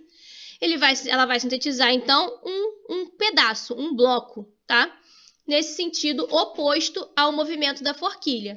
Então, sintetizou esse bloco aqui, chegou até aqui, ok. Agora ela vai sintetizar daqui para cá. E vai seguindo para a esquerda. Vai seguindo para lá. Aí ela vai, pum, pum, e vai sintetizando no sentido contrário, tá? Então, um novo DNA formado, tá? Depois daqui, o DNA vai ser formado daqui para cá depois, tá? E o filamento contínuo segue na mesma direção. O fragmento de Okazaki, ele é cada bloco sintetizado com um dos primers, né? A gente vai precisar, primer é o iniciador, né? A gente vai precisar desse iniciador, a DNA polimerase vai precisar desse iniciador. Então, a síntese daquele bloco junto com o iniciador, cada um desses blocos, né? Desses segmentos descontinuamente que vão sendo sintetizados, né, ao longo da síntese do filamento descontínuo, são chamados de fragmentos de Okazaki. Então, aqui a gente tem um fragmento de Okazaki, aqui a gente tem um novo fragmento de Okazaki. E assim vai, tá? Vamos observar aqui agora a tal da alça. Como que funciona, então? Não se preocupe ainda com as outras proteínas, tá, associadas. A gente já vai falar delas. Observem aqui, em vermelho, é que está o cerne catalítico da DNA polimerase, no caso a DNA polimerase 3, que é que faz a síntese desses novos filamentos, no caso de bactéria. A gente tem aqui o DNA que está sendo replicado, o sentido da forquilha agora é da esquerda para a direita, é para cá, tá? Ela está indo nesse sentido. O filamento contínuo, mesmo sentido da síntese, então ela vai dali para cá. Teve um iniciador? Teve, lá atrás. Ela precisou de um iniciador para começar, depois ela vai continuamente seguindo. Não precisa de novos iniciadores. Por quê? Porque a partir da polimerização aumentando, quanto mais ela vai aumentando aquela síntese desse filamento, ela vai usando o próprio filamento como iniciador e vai seguindo, tá? E aqui, agora, vamos observar embaixo aqui, a gente tem a síntese da fita descontínua, tá? Então, vejam aqui, o molde dessa descontínua está vindo aqui, seguindo aqui o cursor. O que ela faz? Vai direto para o cerne? Não, ela faz uma volta, um loop, tá? Segue esse loop aqui, faz essa alça, essa volta, e aí sim entra no cerne catalítico, tá? E aí, conforme ela vai aqui indo para a direita, esse filamento vai estar vindo no sentido certo, né? No sentido certo para ele, que é indo para a esquerda, tá? Com a síntese, então, vai acontecendo nesse sentido. Mas essas alças, em algum momento, né, essa alça vai acabar. Ela vai chegar aqui até o final, correto? O que vai acontecer? O cerne da DNA polimerase vai soltar o molde e vai formar uma nova alça. Tá? Então, é o que eu falei que é a formação subsequente de uma alça, é porque a formação da alça ela vai acontecendo. Forma a alça, sintetiza no sentido oposto. Solta, forma outra alça, sintetiza no sentido oposto. Tá? E para cada um desses fragmentos de Okazaki, para cada um desses pequenos segmentos curtos, você vai precisar de um primer, de um iniciador. Ou seja, nessa fita que está sendo sintetizada de forma descontínua, a gente precisa de muito mais primers, muito mais iniciadores do que na fita contínua, tá? Aqui, esses dois proteínas aqui em azul é que seriam o cerne catalítico. Aqui está a fita contínua e desse lado de cá a fita descontínua. Vejam que ela vai formando uma alça loop, vai sintetizando no outro sentido, chegou aqui ao final, ela solta e forma uma nova alça loop, tá? Essa proteínazinha verde é o grampo, que a gente já vai ver agora. É o grampo que prende a DNA polimerase à fita, até faz ela ter afinidade com a molécula de DNA para fazer processar, né, essa polimerização em longos trechos.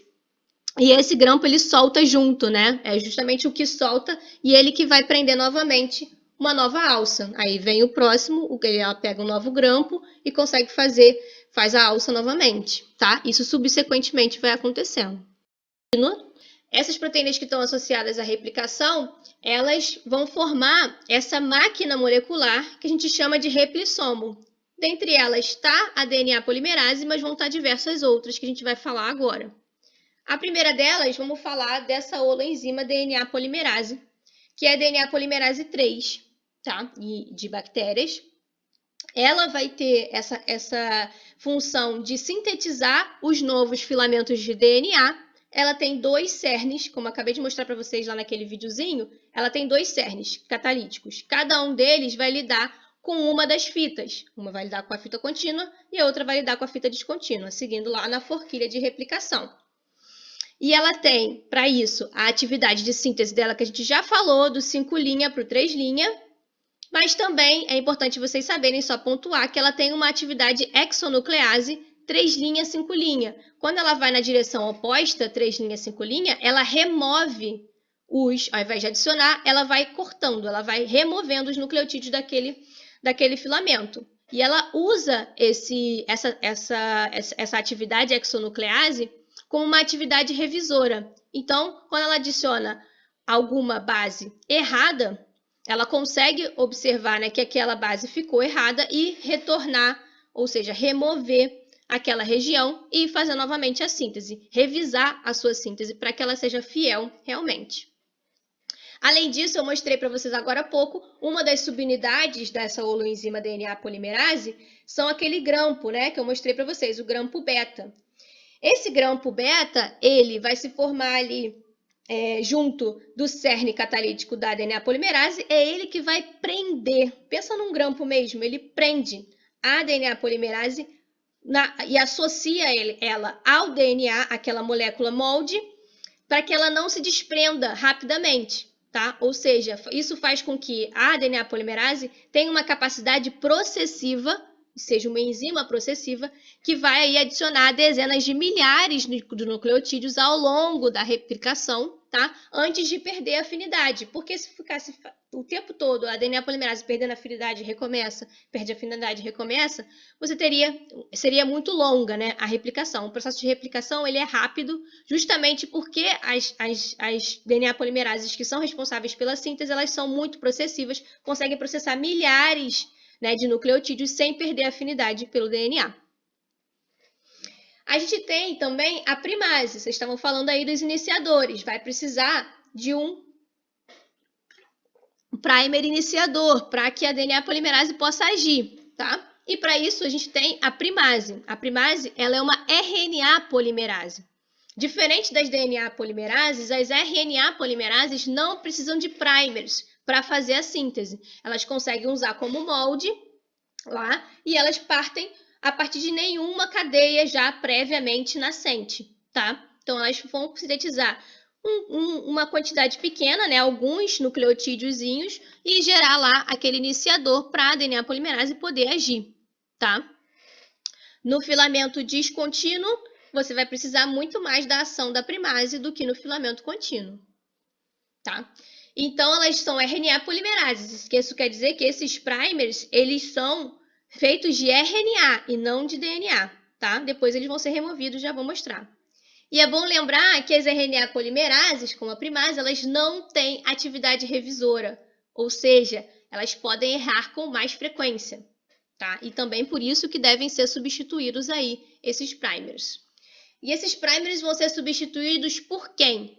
Pela DNA polimerase 1, tá? É uma DNA polimerase também, não é a 3, não é uma DNA polimerase processiva, ela é uma enzima distributiva, porque justamente a afinidade dela com o DNA vai ser pequena, então ela vai conseguir agir ali em 10, 20 nucleotídeos e depois ela vai perder a afinidade, mas a função dela é o quê? É remover os primers de RNA usando aquela função exonuclease que eu acabei de mostrar para vocês que a DNA polimerase tem, né? As DNA polimerases, elas têm essa função exonuclease 3' para o 5', né? Então, ela consegue remover esses primers e, com a sua atividade polimerásica, sintetizar ali naquela região daquele primer uma nova fitinha lá de DNA, para que o DNA não fique com primers de RNA, que podem estar errados, né? Como eu já falei, ali ao longo do seu DNA, tá? Após a ação da DNA polimerase 1, ela consegue fazer a adição desses nucleotídeos livres, né? Então, ela remove o iniciador, coloca DNA no lugar do 5' para o 3', e só que quando chega na pontinha, o último nucleotídeo adicionado, você vai ter que fazer uma ligação entre essa fita recém-sintetizada e o restante da fita, correto? E essa ligação, a DNA polimerase 1, ela não consegue fazer. Quem faz essa ligação é uma outra enzima, a ligase, tá? Ela que vai agir ali promover essa ligação entre os filamentos, fechando, né, selando essa fita nova que está sendo sintetizada. Aí a gente tem as helicases, né? As helicases são as primeiras que vão atuar dentro do replissomo. A helicase, pensa em hélice, né? Ela quebra as hélices, ela desfaz as hélices, né? A helicase, ela, na verdade, ela quebra as ligações de hidrogênio que mantêm os filamentos pareados, tá? Então, ela é responsável pela abertura da forquilha. E a gente já vai ver aqui ela agindo. Ela vai à frente da forquilha, abrindo, enquanto a DNA polimerase vai vindo atrás, sintetizando. E aí a gente tem as proteínas de ligação ao DNA unifilamentar. São essenciais essas proteínas. Por quê? Conforme a helicase vai abrindo, você vai gerar os filamentos sem estarem complementarizados um com o outro. Você vai gerar DNA unifilamentar. E como eu falei para vocês, o DNA unifilamentar ele não tem uma forma bonitinha em hélice. Não, ele vai formar estruturas, vai se associar a ele mesmo e formar essas estruturas aqui, dependendo da sequência, essas estruturas em grampo, né? Então, se você tem uma região aqui complementar com uma outra região aqui, ele vai acabar ligando ele nele mesmo e vai formar essas estruturas. Se você não tiver as proteínas de ligação, que vão se ligar, né? Elas têm afinidade pelo DNA unifilamentar e elas se ligando ali conseguem manter o DNA protegido, né? Esse DNA unifilamentar protegido e sem formar essas estruturas, né? Que dificultariam muito a polimerização acontecer, tá? Então a polimerase vai chegar ali e vai estar tudo ok, né? O DNA vai estar ligado a essas proteínas. E aí a gente tem as topizomerases.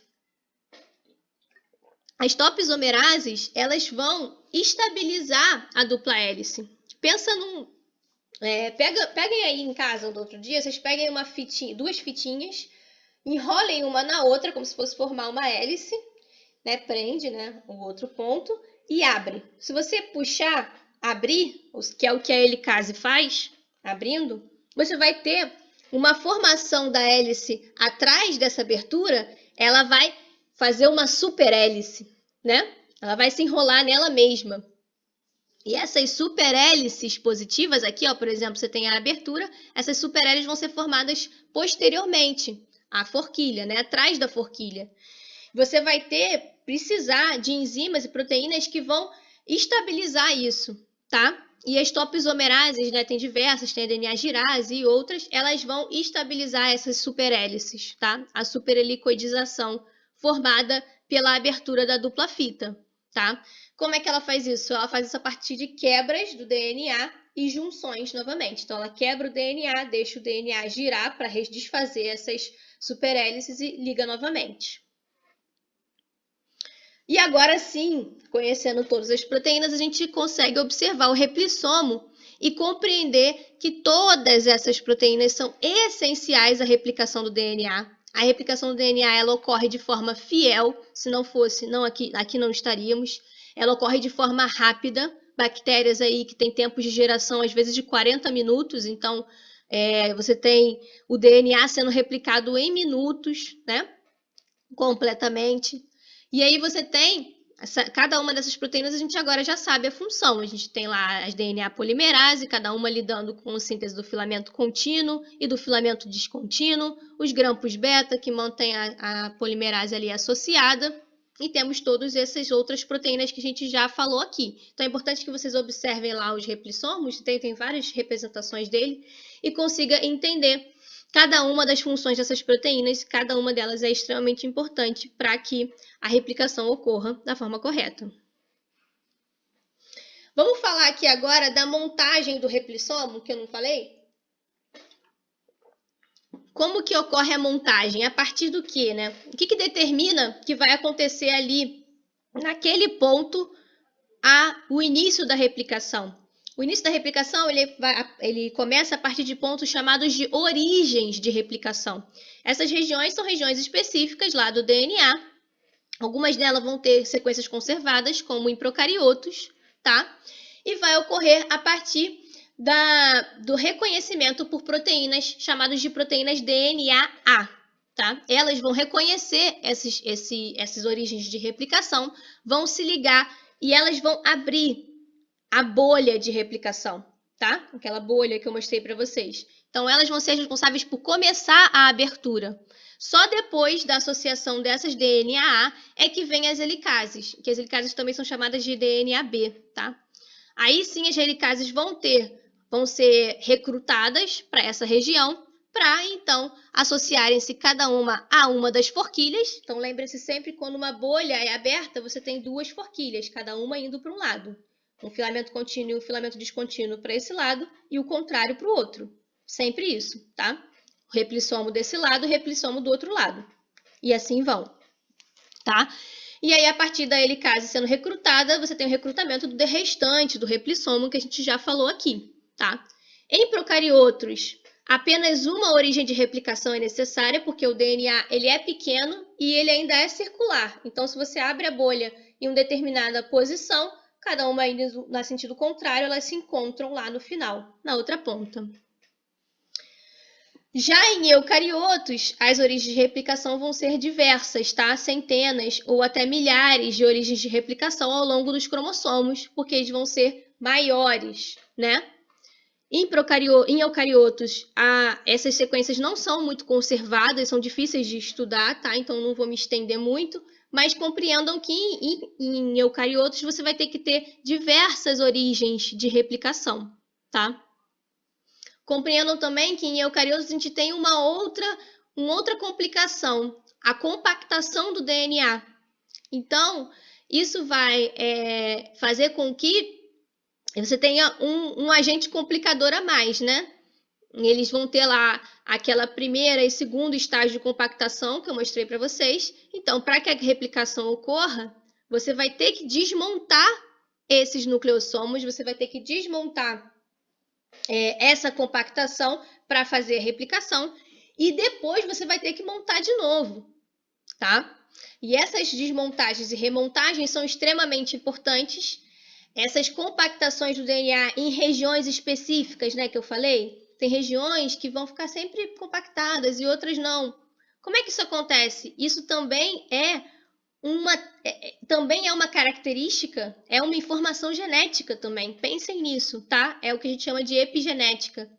A gente não passa só a informação genética pelo conteúdo que está na sequência do DNA, tá? Da célula mãe para a célula filha. Mas também, por exemplo, a compactação em determinadas regiões específicas, elas também vão ser passadas da célula mãe para a célula filha, tá?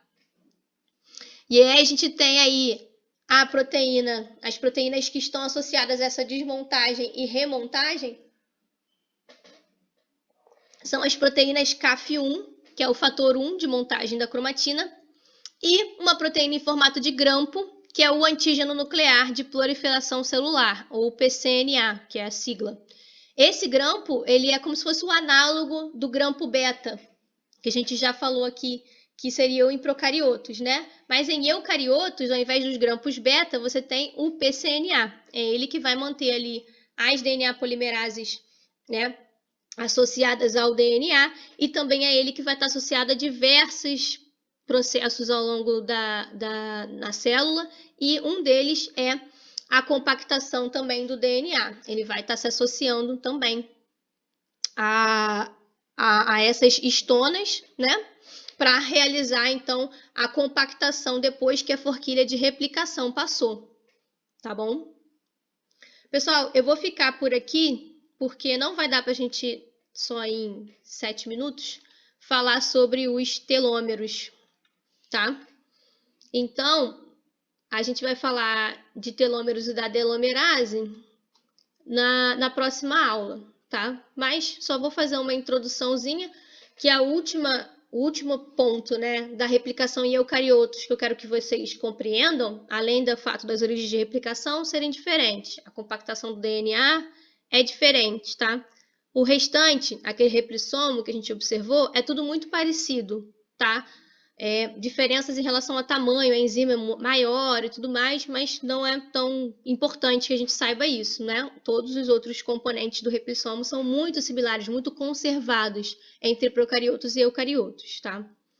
Então, tem um terceiro complicador, a replicação em eucariotos, que são os telômeros. Eu mostrei para vocês que os procariotos, eles têm o DNA circular.